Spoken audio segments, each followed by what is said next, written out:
Sex 101. Sex 101 is created to empower our sexes and relationships.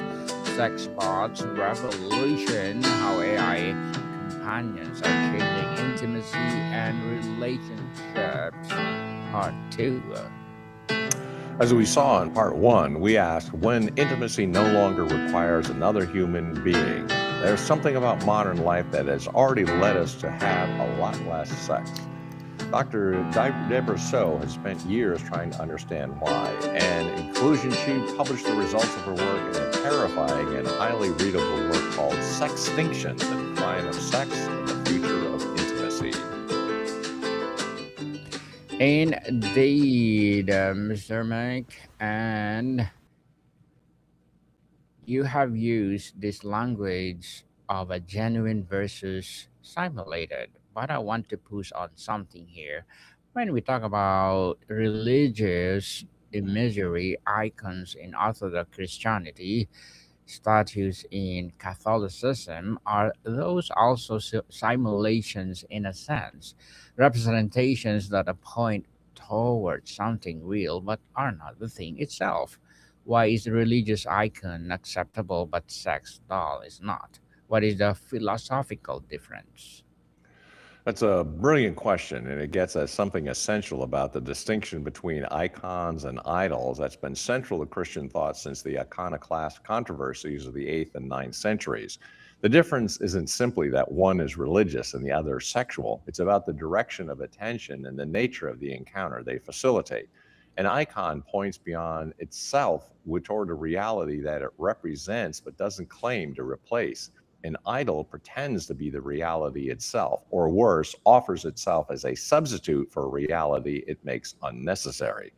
The Seventh Ecumenical Council in 787 AD, which settled the iconoclast controversy, made a careful distinction. Veneration of icons is appropriate because the honor given to an image passes to its prototype. When an Orthodox Christian kisses an icon of Christ or Mary, they're not worshiping the wood and paint. They're expressing devotion to the person represented, and the icon serves as a window or portal that facilitates that connection. John of Damascus, defending icons in his 3 treatises on the divine images, argued that because God became incarnate in Christ, physical matter itself has been sanctified and can serve as a medium for spiritual encounter. The key word is through. The icon is something you encounter on your way to a genuine encounter with the person represented. The sex doll is the opposite. It's opaque. It doesn't point beyond itself towards a genuine person you're called to love. It presents itself as the terminal point of desires. It says, you can stop here. You don't need to go any further. I'm sufficient. That is the classic definition of idolatry, treating something finite as though it were infinite, something created as though it were ultimate, something penultimate as though it were final. The sex doll is an idol in precisely this sense. It's a human creation that being asked to bear the weight of something only another human person can provide. And like all idols, it ultimately disappoints. The prophets repeatedly emphasize that idols are powerless. They have mouths that cannot speak, eyes that cannot see, ears that cannot hear. Soren Kierkegaard, writing in the 19th century, developed a sophisticated account of the difference between aesthetic, ethical, and religious modes of existence in works like Either Or and Fear and Trembling. For Kierkegaard, the aesthetic life is characterized by the pursuit of immediate satisfaction and the avoidance of commitment. You move from pleasure to pleasure without ever submitting to something larger than your own preferences. The ethical life requires you to accept duties and obligations that transcend immediate desire. The religious life goes further still, requiring a leap of faith that acknowledges realities beyond what reason can fully grasp. The Byzantine understanding of the icon includes this crucial insight. The icon painter isn't trying to create a perfect, realistic representation. The stylization, the gold backgrounds, the flattened perspective, all of this serves to remind the viewer that this is a window into a reality that transcends ordinary perception. The icon's very unrealism is part of its truthfulness.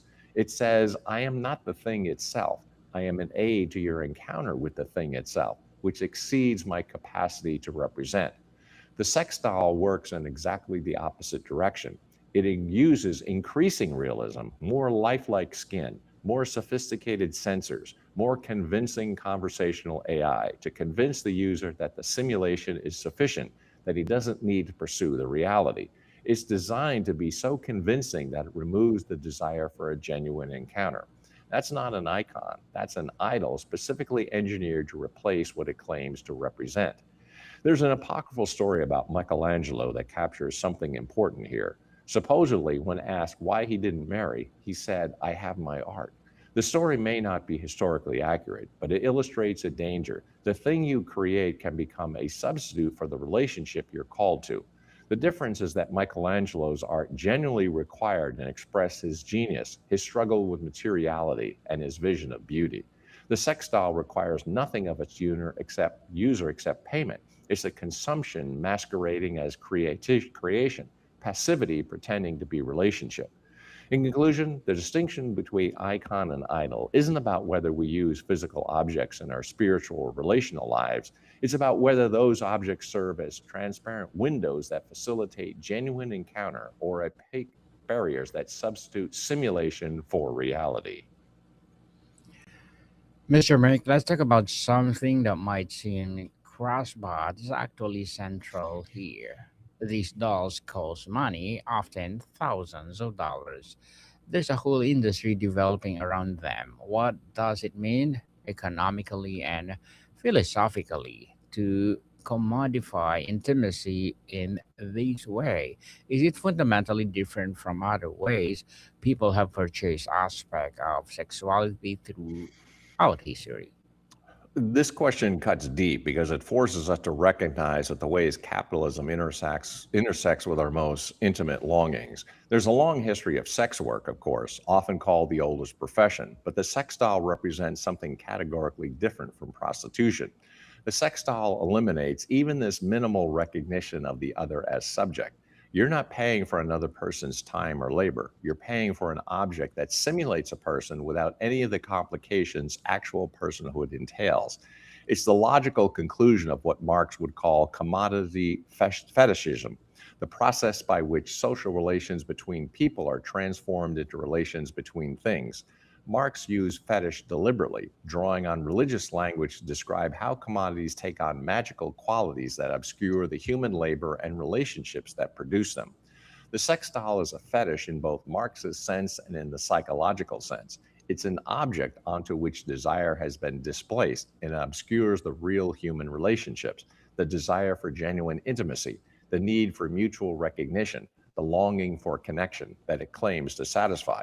And because it's a commodity that can be purchased, maintained, and discarded according to consumer preference, it reinforces the capitalist fantasy that all needs can be met through market transactions.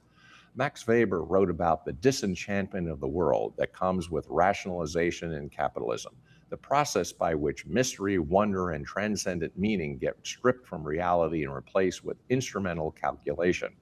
What could be more disenchanted than purchasing a simulacrum of a woman, complete with customizable features, programmable responses, and a maintenance schedule? It's intimacy reduced to a consumer product, desire transformed into a market niche.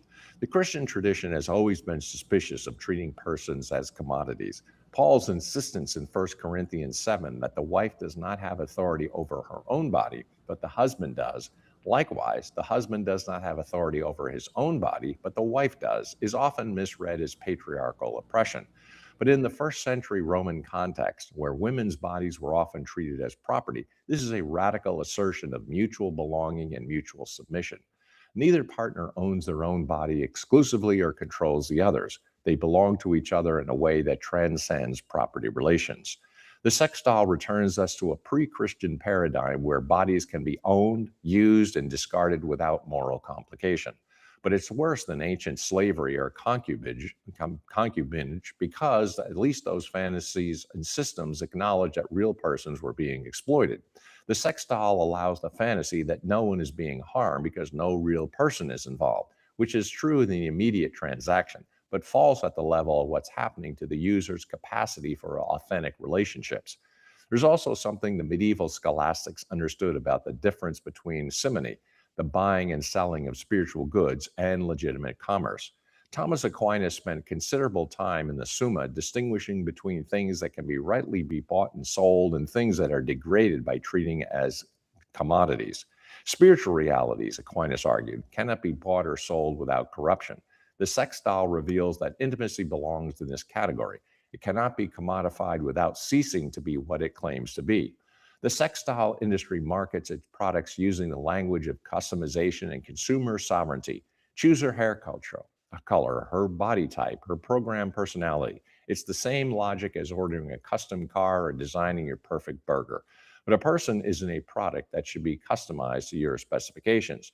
Part of what makes genuine intimacy transformative is precisely that the other person comes with features you didn't choose and wouldn't have ordered, and learning to love them anyway is how you grow beyond your current self. Wendell Berry, writing about agriculture and community, has argued that the industrial economy tries to replace every form of human relationship and natural process with a commercial transaction. We no longer know our neighbors, we purchase services. We no longer grow food, we buy it from distant suppliers. We no longer raise children in communities, we outsource their care to institutions. The sextile is a logical extension of this process into our own most intimate spaces. We no longer pursue relationships, we purchase its simulation. In conclusion, the commodification of intimacy through sextiles isn't simply a neutral market transaction. It's a category error that treats as purchasable something which by its very nature transcends economic exchange, and in doing so, further erodes our already diminished capacity for genuine relationships.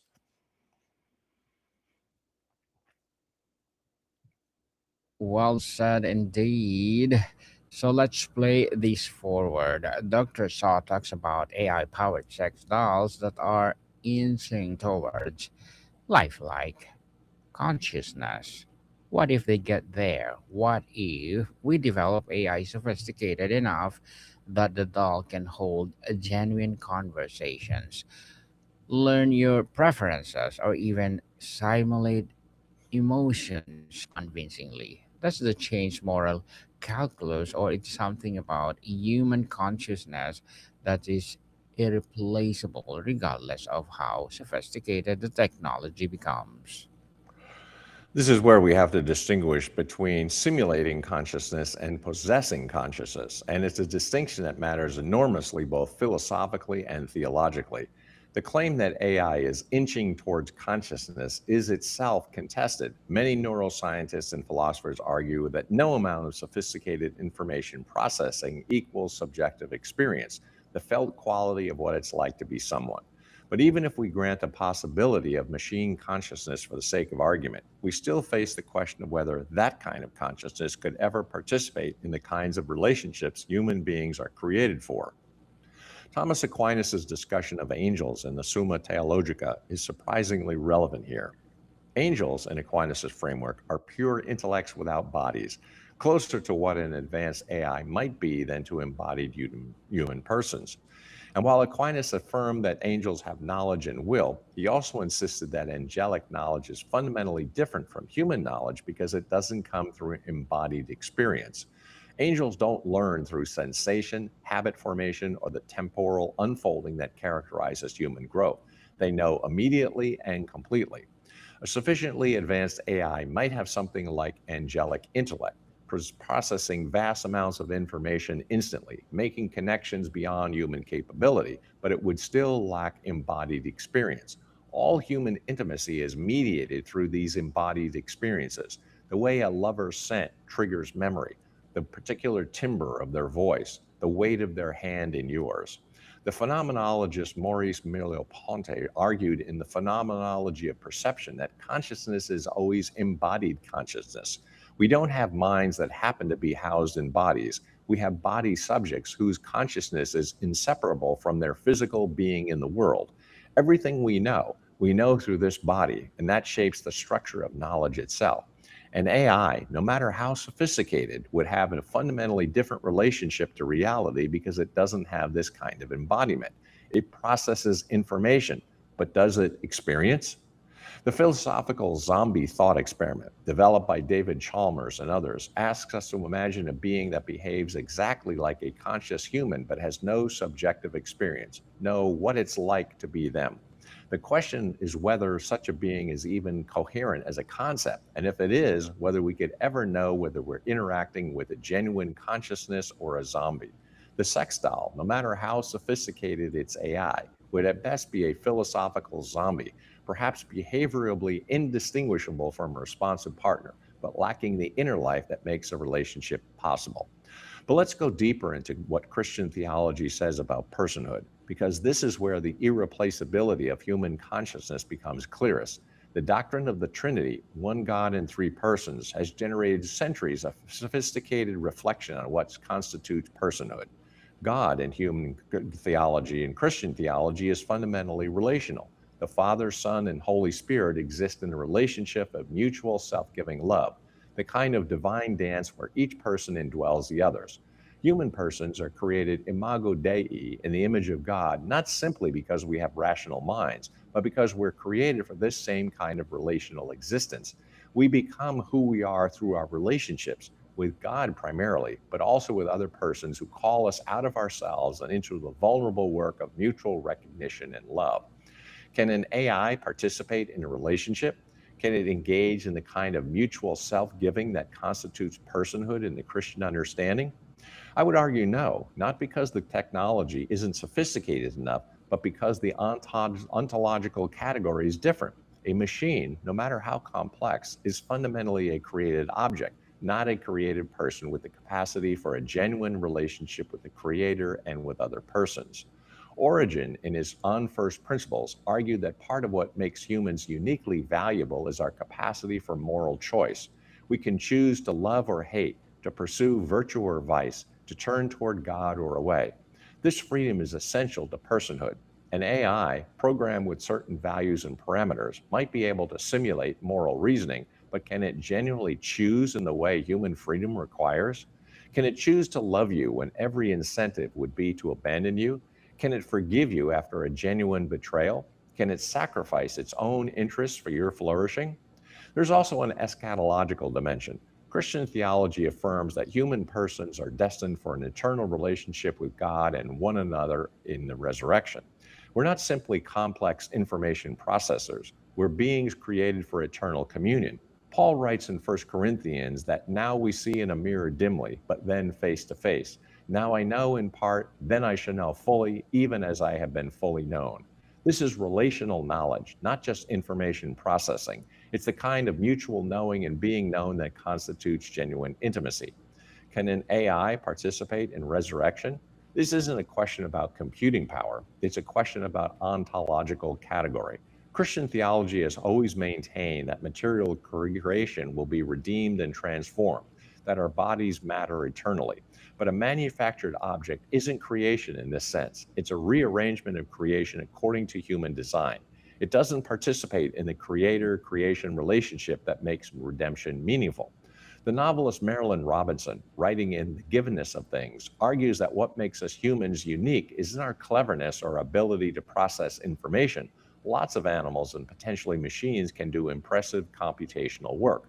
What makes us unique is that we're creatures who can apprehend beauty, who can be gripped by transcendent meaning, who can love the unlovable and forgive the unforgivable.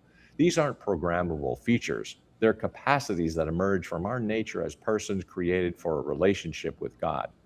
In conclusion, no matter how sophisticated AI becomes, there remains an unbridgeable gap between simulating a relationship and participating in the kind of mutual, embodied, free, transcendent relationship that humans are created for.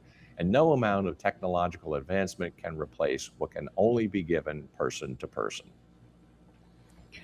Mr. Mick, let's play this forward. Dr. Saw talks about AI powered sex dolls that are inching toward lifelike consciousness. What if they get there? What if we develop a sophisticated enough that doll can hold genuine conversation? Well, that's a question that we'll pick up. So, in other words, we've covered a lot of ground here: theology, philosophy, economics, consciousness. But now we're going to begin to wrap up, and let's bring this home. Dr. So is right that this trend is accelerating, that more men are choosing dolls over women. And what does that reveal about the culture we've created? And more importantly, what would it look like to recover the capacity for genuine intimacy in a world that's offering ever more sophisticated substitutes? What Dr. So is documenting isn't just a technological novelty or even a sexual trend. It's a symptom of profound cultural and spiritual sickness. When men increasingly prefer machines to women, we're not just seeing individual choices add up. We're seeing the collapse of something essential to human flourishing. And the Christian tradition, along with other wisdom traditions, has resources for diagnosis and healing that we desperately need. Let's start with the diagnosis. What the sex doll phenomenon reveals is that we've created a culture that makes genuine intimacy almost impossibly difficult while simultaneously offering sophisticated simulations that hit enough of the reward pathways to feel like a solution. We've made courtship into an algorithm, dating apps that reduce persons to profiles and photos. We've made sexuality into performance, pornography as ubiquitous sex education.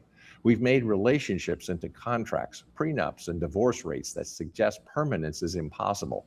And we've committed imprisonment, the cultural narrative that marriage is the death of freedom and autonomy. Into this cultural wasteland comes the sex doll, promising all the pleasure without any of the pain, all the simulation of intimacy without any of the risk. And we can't simply blame the men who choose it without also acknowledging the ways we've collectively made genuine intimacy feel impossible. When a man has been rejected dozens of times on dating apps, when he's been taught by pornography that women are simply the sum of their physical features and program responses, when he's absorbed a cultural message that women are fundamentally incomprehensible and potentially hostile to male desire, why would he eventually choose the simulation that promises to be easier? But here's where Christian anthropology offers something essential: the insistence that difficulty itself is not the enemy. Jesus never promised that following him would be easy. In fact, he promised the opposite. Take up your cross daily, he said. Whoever would save his life will lose it, but whoever loses his life for my sake will find it.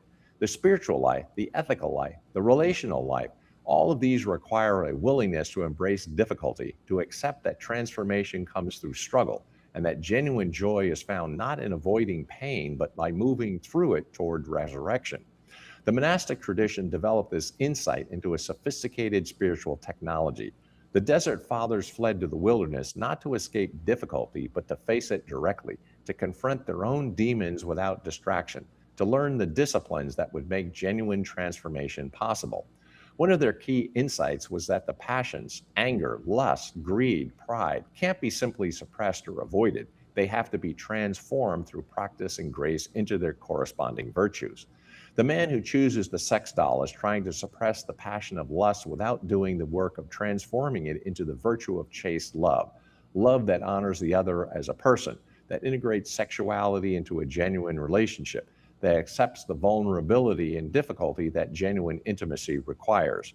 The fathers would say he needs not a more sophisticated doll, but a rule of life, a spiritual director, a community that can support the difficult work of transformation.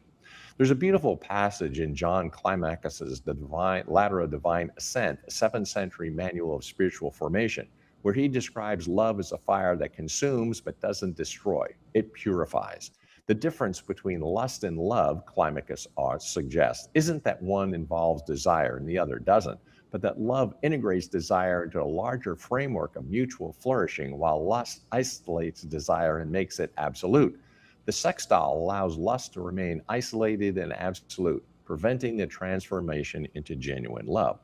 But we can't only speak in the language of individual spiritual formation. We also need to recognize the collective dimension. The Jewish concept of charity can be more accurately rendered as justice or righteousness, and includes the idea that we're responsible for creating conditions where human flourishing is possible.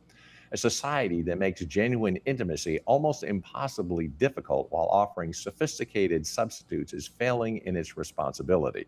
We need to ask, what would it look like to create cultural, economic, and social conditions where genuine intimacy is not just possible, but supported? This might mean rethinking the economics that require both partners to work exhausting hours, leaving no time or energy for relational investment. It might mean dismantling the pornography industry that shapes sexual expectations in catastrophically damaging ways. It might mean creating real third spaces, churches, community centers, neighborhoods where people know each other, where relationships can form organically rather than through algorithms. It might mean recovering the practice of courtship as a process of genuine mutual knowledge rather than a series of optimized transactions. The Song of Solomon offers a vision of what's possible when desire is integrated into a genuine relationship. Set me as a seal upon your heart, as a seal upon your arm, for love is strong as death. Jealousy is fierce as the grave. Its flashes are flashes of fire, the very flame of the Lord.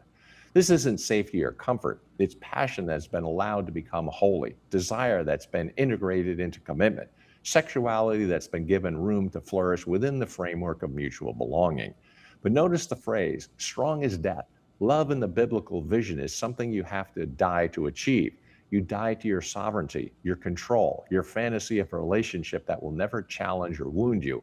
And in dying to these things, you've raised the possibility of genuine communion, genuine knowledge of and being known by another person in their full, irreducible complexity.